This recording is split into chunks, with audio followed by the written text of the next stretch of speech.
Hello everyone, welcome to AKSIAS Daily Hindu Newspaper Analysis. This is Santosh Koka. ఈ రోజు 27th Jan 2025 కి సంబంధించి important topics అనేవి చూద్దాం. ఫస్ట్, ఇండోనేషియా భారత్ మధ్య కుదుర్చుకున్న ఒప్పందాలకు సంబంధించి ఇంపార్టెంట్ ఎడిటోరియల్. ప్రపంచంలో ఇప్పటి వరకు జరిగిన మారణ హోమాల గురించి ప్రత్యేకమైన ఎడిటోరియల్ చూద్దాం. ధ్రువ్ హెలికాప్టర్ దర్యాప్తుకు ఎందుకు ప్రాముఖ్యత ఉంది అనే కంటెక్స్లో ఇంపార్టెంట్ ఎడిటోరియల్ చూద్దాం. జనరేటివ్ ఆర్టిఫిషియల్ ఇంటెలిజెన్స్ శిక్షణ కోసం పెరుగుతున్న డిమాండ్కి సంబంధించి ఒక ఇంపార్టెంట్ డేటా పాయింట్ ఆర్టికల్ చూద్దాం. చైనా అధికారులతో చర్చలు జరుపుతున్న విదేశాంగ కార్యదర్శి విక్రమ్ మిశ్రీకి సంబంధించి ఇంపార్టెంట్ ఆర్టికల్ చూద్దాం. ఎంజీ నరేగాస్లో వేతనాలు ఆలస్యం అవుతున్నాయి అనే కంటెక్స్లో ఇంపార్టెంట్ ఆర్టికల్ కూడా చూద్దాం. రైట్. సో ఈరోజు ఫస్ట్ ఇంపార్టెంట్ ఎడిటోరియల్ మన ఇండోనేషియాకి సంబంధించి ఇంపార్టెంట్ రిలేషన్స్ ఏమున్నాయి, దానికి సంబంధించి రీసెంట్గా అతను రిపబ్లిక్ డేకి విజిట్ గెస్ట్గా రావడం జరిగింది. దీనికి సంబంధించిన ఇంపార్టెన్స్, పర్టికులర్ డీలింగ్స్ ఏంటి అనేది కూడా మనం ఇక్కడ చూద్దాం. ఇంటర్నేషనల్ రిలేషన్స్ వైజ్ మనం కవర్ చేసుకోవచ్చు ఈ ఆర్టికల్. అయితే కంటెక్స్ట్ ఏంటి అంటే, మనకి ఇండోనేషియాకి సంబంధించిన ప్రెసిడెంట్ ప్రబోవో సుబియాంటో విజిట్ అనేది జరిగింది. రైట్. చీఫ్ గెస్ట్గా రావడం జరిగింది రిపబ్లిక్ డేకి సంబంధించి. అయితే ఇక్కడ మనం ఫస్ట్ ఇంపార్టెంట్గా హిస్టారికల్ టైస్ ఏమున్నాయి అనే కంటెక్స్లో మనం స్టార్ట్ చేద్దాం ఫస్ట్. అయితే ఏన్షియంట్ ఇండియా ఇండోనేషియా టైస్ గురించి మనం చూస్తే మూలాలు అనేది ముఖ్యంగా వాణిజ్యం కావచ్చు, అదేవిధంగా మనకి ముఖ్యంగా ప్రయాణం కావచ్చు, ట్రావెలింగ్, అదేవిధంగా కల్చరల్ ఎక్స్చేంజెస్ సంబంధించి అంటే సాంస్కృతికకు సంబంధించి మార్పిడిలో ఎక్కువగా మూలాలు అయితే మనకు ఉన్నాయి. రైట్. సో అదేవిధంగా జావానీస్ అంటే జావా పెనిన్సులా ఏదైతే ఉందో, హిందూయిజం అనేది జావా పెనిన్సులా అంతా వ్యాపించడం జరిగింది, మతం వ్యాపించడం. ఆ తర్వాత వేద గ్రంథాల వాడకం, సంస్కృత రచనలు ఇండోనేషియా సమాజాన్ని ప్రభావితం చేయడం కూడా జరిగాయి. రైట్. సాంస్కృతికంగా ఇలా పురోగతి అయితే వచ్చింది. అయితే రెండవ ప్రపంచ యుద్ధం తర్వాత ముఖ్యంగా డచ్ సామ్రాజ్యవాదానికి వ్యతిరేకంగా ఇండోనేషియా వలసవాద వ్యతిరేక పోరాటానికి భారతదేశం మద్దతు ఇవ్వడం కూడా మనం చూసాం. ఈ సంఘీభావాన్ని ప్రదర్శించడం కూడా చూసాం. ఫర్ ఎగ్జాంపుల్ మనం ఇక్కడ 1947కి సంబంధించి చూసుకుంటే ప్రధాని సుల్తాన్ సిహ్రా సంబంధించి విపి హట్టాతో సహా ఇండోనేషియా నాయకులను తరలించడానికి భారతదేశం విమానాలను పంపించడం కూడా మనం హిస్టారికల్గా ప్రాముఖ్యంగా చెప్పుకోవచ్చు. రైట్. సో ఇక్కడ బ్యాక్గ్రౌండ్ ఇన్ఫర్మేషన్ సంబంధించి మనం మాట్లాడుకుంటే ముఖ్యంగా బ్రిక్స్ మెంబర్షిప్ సంబంధించి మనం చెప్పుకోవచ్చు. బ్రిక్స్ ఇండోనేషియా రీసెంట్గా అంటే 2024లో జాన్లో ఈ ఇండోనేషియా బ్రిక్స్లో జాయిన్ అవ్వడం మనకి గ్లోబల్ సౌత్ కంట్రీస్లో ఒక గ్లోబల్ ఆర్డర్కి సంబంధించి ఒక గ్రోయింగ్ ఇంపార్టెన్స్గా మనం చెప్పుకోవచ్చు. రైట్. సో అయితే పోస్ట్ ఇండిపెండెన్స్కి సంబంధించి కూడా మనకి ఇంపార్టెన్స్గా ఇక్కడ ప్రత్యేకించి మనకి రిలేషన్స్ వైజ్ మనం చూసుకుంటే, ఫర్ ఎగ్జాంపుల్ నాన్ అలైన్డ్ మూవ్మెంట్కి సంబంధించి ఇరు దేశాలు మనకి ప్రోత్సహించే ఆఫ్రికన్ దేశాల చారిత్రక సమావేశం సంబంధించి కావచ్చు, వలసవాదానికి అలీనత్వం సంబంధించి వ్యతిరేకతను ప్రోత్సహించే ఆసియా మరియు ఆఫ్రికన్ దేశాల చారిత్రక సమావేశానికి సంబంధించి కూడా ఇక్కడ బ్యాండింగ్ కాన్ఫరెన్స్ అనేది మనం ఇక్కడ క్లియర్ కట్గా చెప్పచ్చు. రైట్.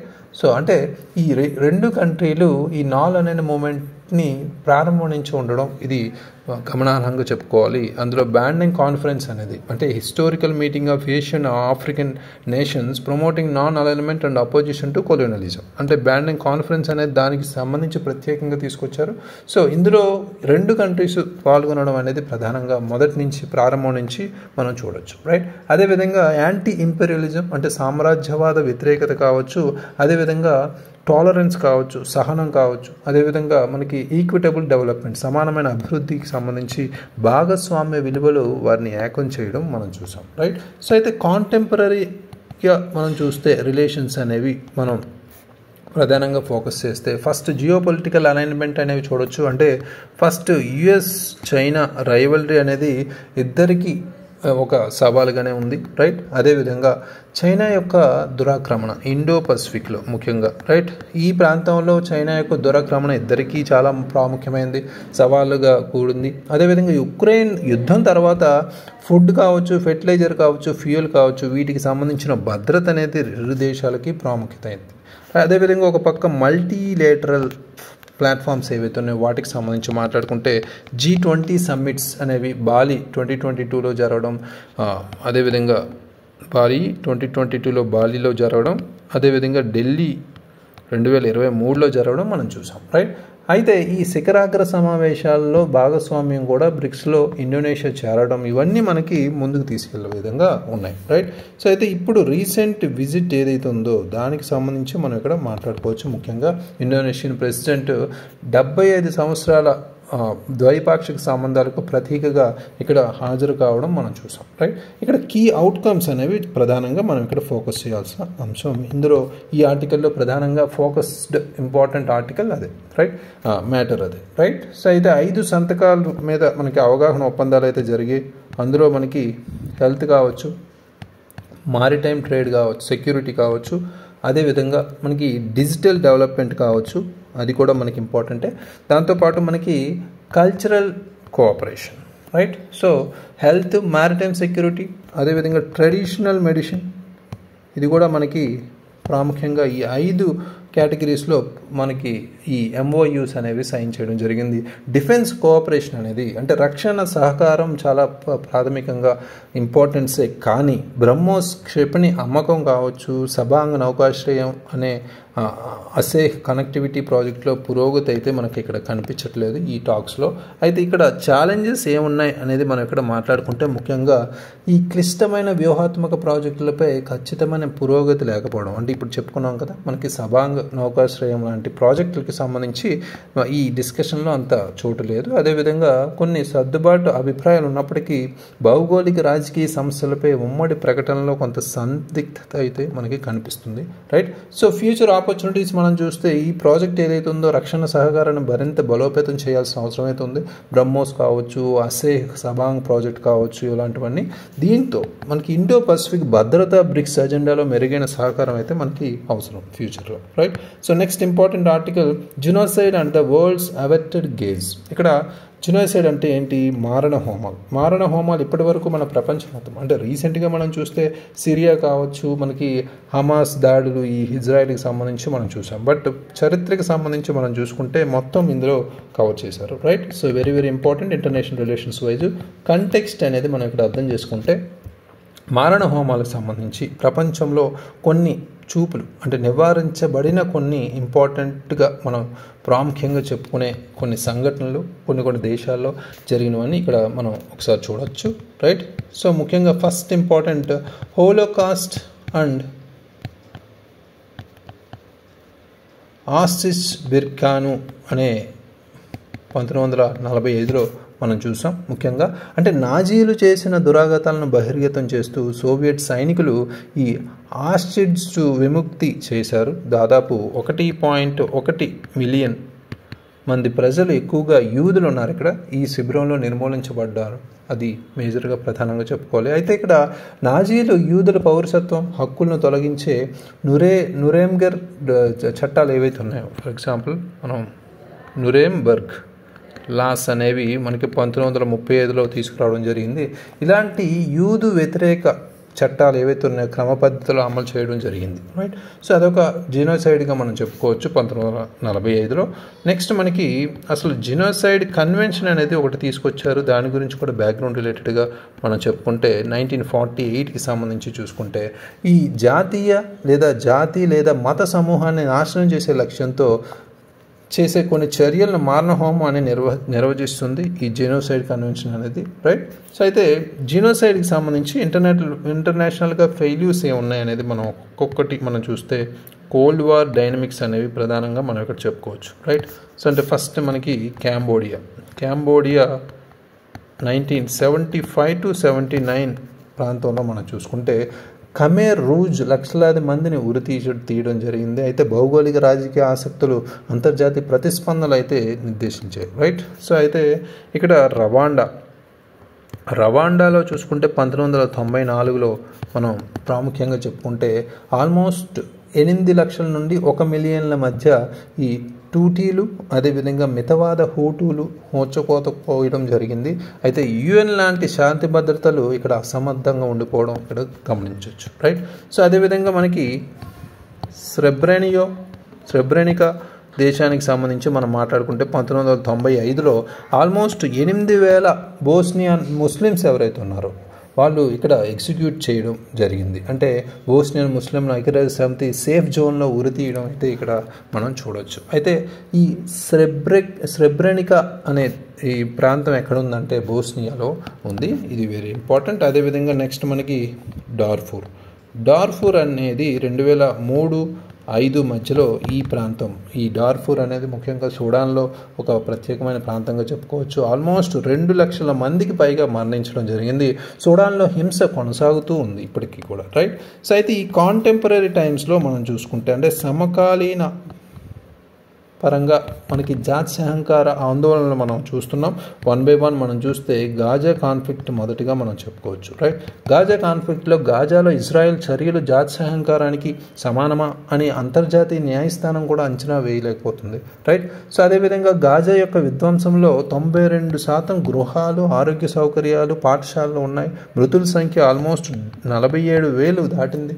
ఈ ప్రధానంగా పౌరులు ఉన్నారు ఇందులో, రైట్. సో ఒక పక్క మనకి జియోపొలిటికల్ బయాస్ అనేది కనిపించింది ఈ పర్టికులర్ ఇష్యూలో, రైట్. అంటే భౌగోళిక రాజకీయ పక్షపాతం. అంటే వెస్టర్న్ పవర్స్ ఏవైతే ఉన్నారో వాళ్ళు ఈ ఐసీసీ అంటే international court of justice criminal court ఏదైతే ఉందో వాటి అరెస్ట్ వారెంట్స్ ఏవైతే ఉన్నాయో ఇజ్రాయెల్ అండ్ హమాస్ లీడర్స్ని అరెస్ట్ చేయాలి అనే వారెంట్స్ని క్రిటిసైజ్ చేయడం ఇక్కడ ఒక ఇంపార్టెంట్గా మనం చెప్పుకోవచ్చు. ఇది అస్థిరమైన ప్రపంచ ప్రమాణాలను ప్రతిబింబించే విధంగా ఉంది. అంటే గ్లోబల్ స్టాండర్డ్స్ ఏవైతే ఉన్నాయో వాటిని ఇన్కన్సిస్టెంట్ రిఫ్లెక్షన్ అనేది ఇక్కడ కనిపిస్తుంది అనేది మనం క్లియర్ కట్గా చెప్పుకోవచ్చు.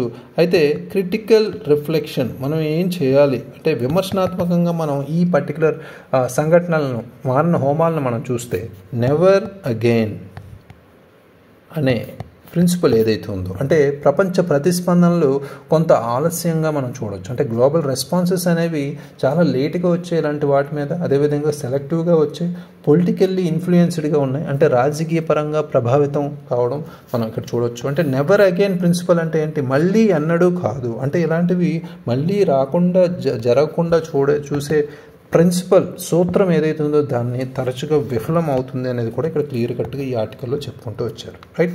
సో ఇవన్నీ మనకి హిస్టారికల్గా మనకి ఈ వరల్డ్ హిస్టరీ చదివితేనే కొన్ని ఈ పర్టికులర్ ప్రాంతాలు దానికి సంబంధించిన ఇష్యూస్ అన్నీ అర్థమవుతాయి.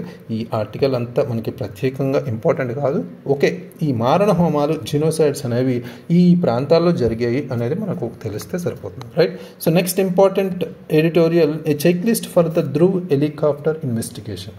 ఇక్కడ మనకి హెలికాప్టర్ దర్యాప్తు కోసం ఒక చెక్ లిస్ట్ ప్రధానంగా మనకి ఇక్కడ అవసరమని చెప్పే ఆర్టికల్ ఇది. ముఖ్యంగా దీన్ని డిఫెన్స్ సంబంధించి మనం ఫోకస్ చేయొచ్చు. ముఖ్యంగా కంటెక్స్ట్ అనేది అర్థం చేసుకుంటే దీనికి సంబంధించి రీసెంట్గా Jan 5, 2025 ఈ ధ్రువ్ హెలికాప్టర్ క్రాష్ అవ్వడం మనం చూసాం, రైట్. ముఖ్యంగా ఇందులో పాల్గొన్న ముఖ్యంగా ఈ భారత కోస్ట్ గార్డ్ పాల్గొన్న ధ్రువ్ హెలికాప్టర్ ప్రమాదం అనేది భారతదేశం యొక్క ప్రధాన హెలికాప్టర్ కార్యక్రమం యొక్క భద్రతని, విశ్వసనీయతని గురించి చాలామంది ఆందోళనలు అయితే వ్యక్తం చేస్తున్నారు, రైట్. ఈ సంఘటన విమాన నియంత్రణ కావచ్చు, భద్రతలో కావచ్చు, కొన్ని సమస్యలు ఏవైతే వస్తాయో వాటిని హైలైట్ చేస్తున్నాయి. అదేవిధంగా సమగ్ర దర్యాప్తును కూడా కోరుతున్నాయి అనేది ఇక్కడ మనం చూడొచ్చు, రైట్. అయితే ఇక్కడ బ్యాక్గ్రౌండ్ ఇన్ఫర్మేషన్ సంబంధించి మనం చూస్తే ముఖ్యంగా ధ్రువ్ హెలికాప్టర్ సంబంధించి డెవలప్మెంట్ అనేది మనం ఫోకస్ చేస్తే ముఖ్యంగా దీన్ని డిజైన్ చేసింది, మ్యానుఫ్యాక్చర్ చేసింది హిందుస్థాన్ ఏరోనాటిక్స్ లిమిటెడ్ అనేది మనకి రూపకల్పన తయారు చేయబడింది.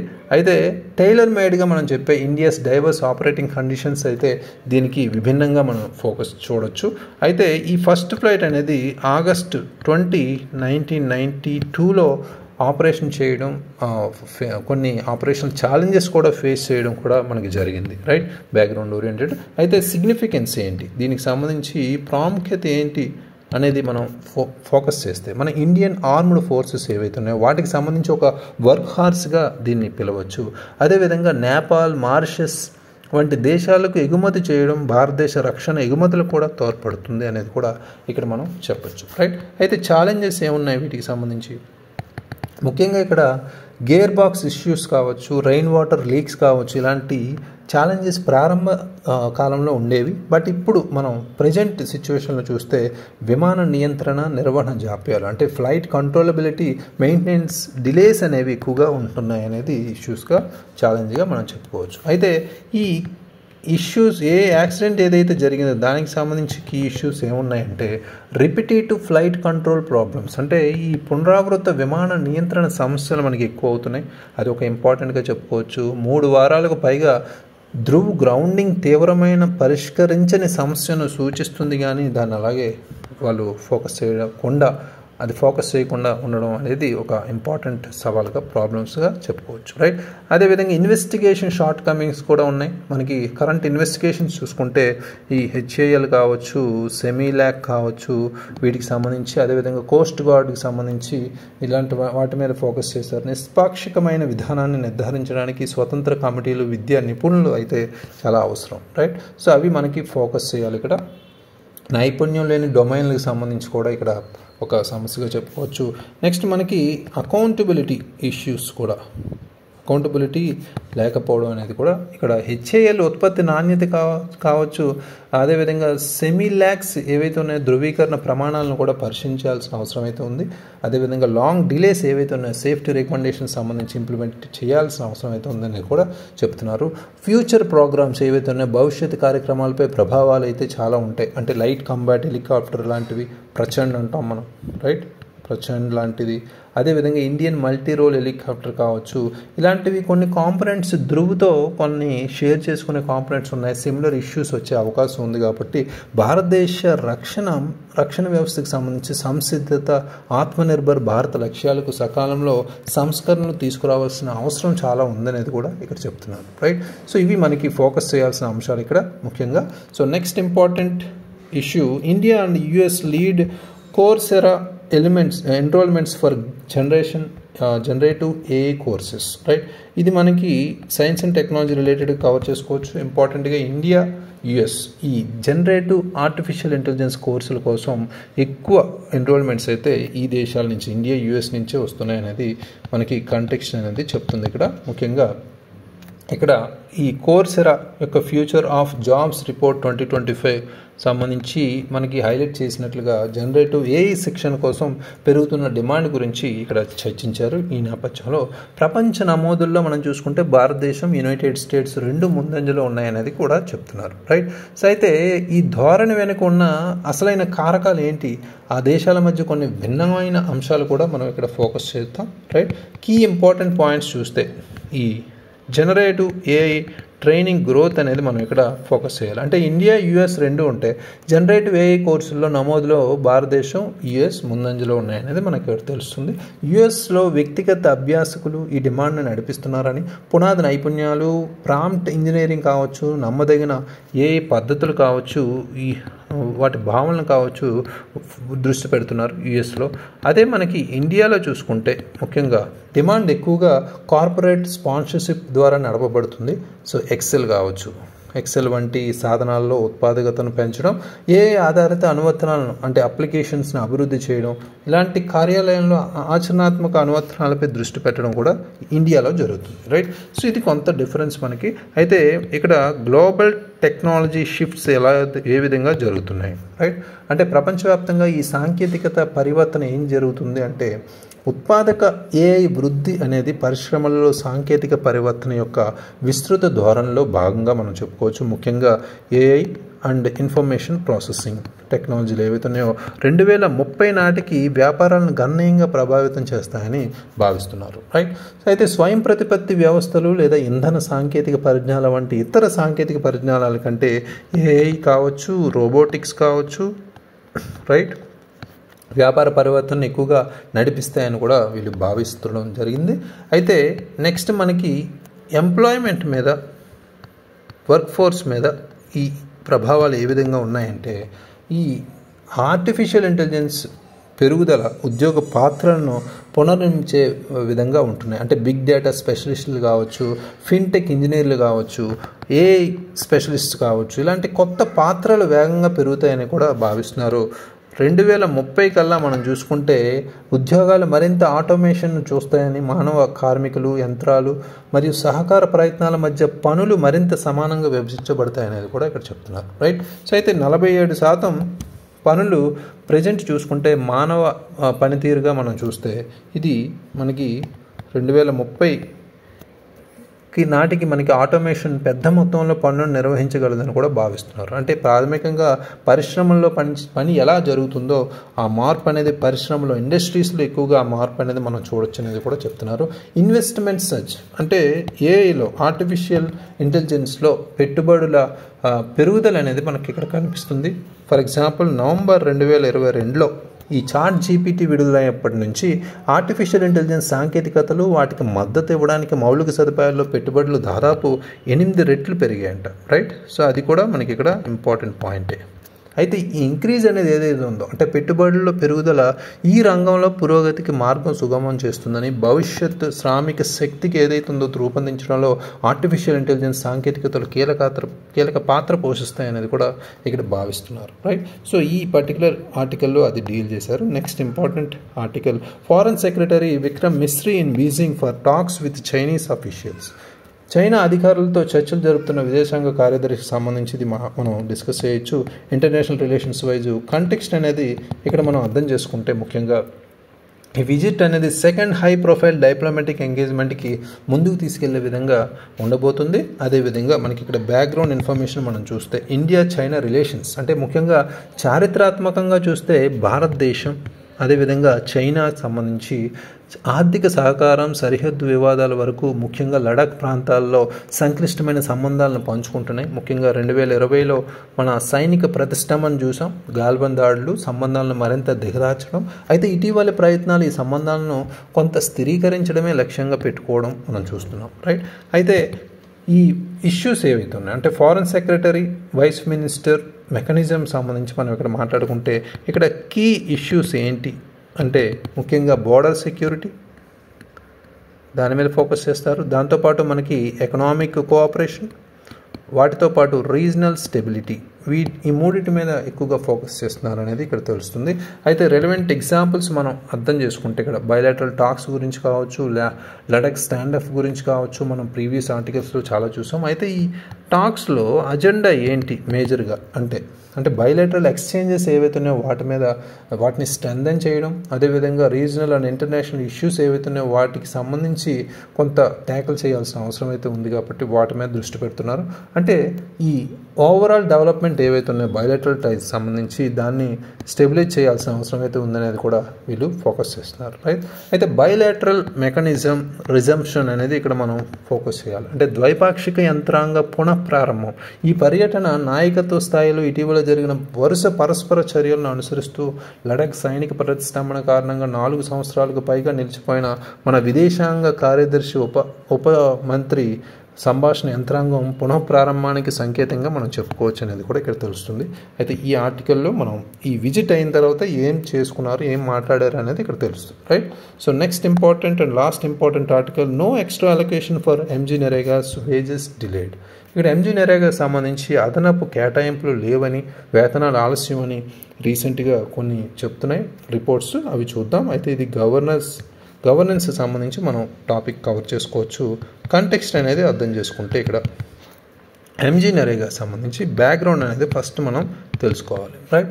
So Mahatma Gandhi national rural employment guarantee scheme ఏదైతే ఉందో ఎంజీ నరేగాస్, ముఖ్యంగా ఈ పథకానికి సంబంధించి భారతదేశపు ప్రధాన గ్రామీణాభివృద్ధి పథకాల్లో ఒకటిగా మనం తీసుకెళ్తున్నాం.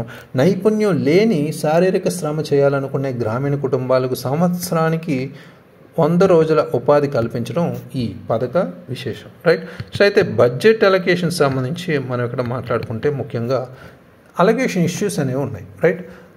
అయితే బడ్జెట్ కేటాయింపుల సమస్యలు ఏమున్నాయి, పెరుగుతున్న లోటు మనం చూస్తున్నాం, పెరిగిన డిమాండ్ ఉన్నప్పటికీ 2024-25 ప్రాంతంలో మనం చూస్తే బడ్జెట్లో కేంద్ర ప్రభుత్వం ఎంజీ నరేగాకు అదనపు నిధులు కేటాయించలేదనేది ఇక్కడ తెలుస్తుంది. ఇది కార్మికులకు వేతన చెల్లింపుల్లో కొంత జాప్యాన్ని కలిగిస్తుంది, అదేవిధంగా పథకం యొక్క మొత్తం అమలును ప్రభావితం చేస్తుంది అనేది కూడా చెప్తున్నారు. రైట్. అయితే కీ ఇష్యూస్ ఏంటి ఇందులో అనేది మనం ఇక్కడ ఫోకస్ చేస్తే ముఖ్యంగా వేజ్ పేమెంట్ డిలేస్ అనేవి ఇక్కడ జరుగుతున్నాయి. అంటే రూరల్ డెవలప్మెంట్ మినిస్ట్రీకి సంబంధించి మనం మాట్లాడుకుంటే కార్మికుల వేతనాల కోసం గ్రామీణాభివృద్ధి మంత్రిత్వ శాఖకు 4,315 కోట్ల రూపాయల కొరత అయితే ఉందనేది తెలుస్తుంది.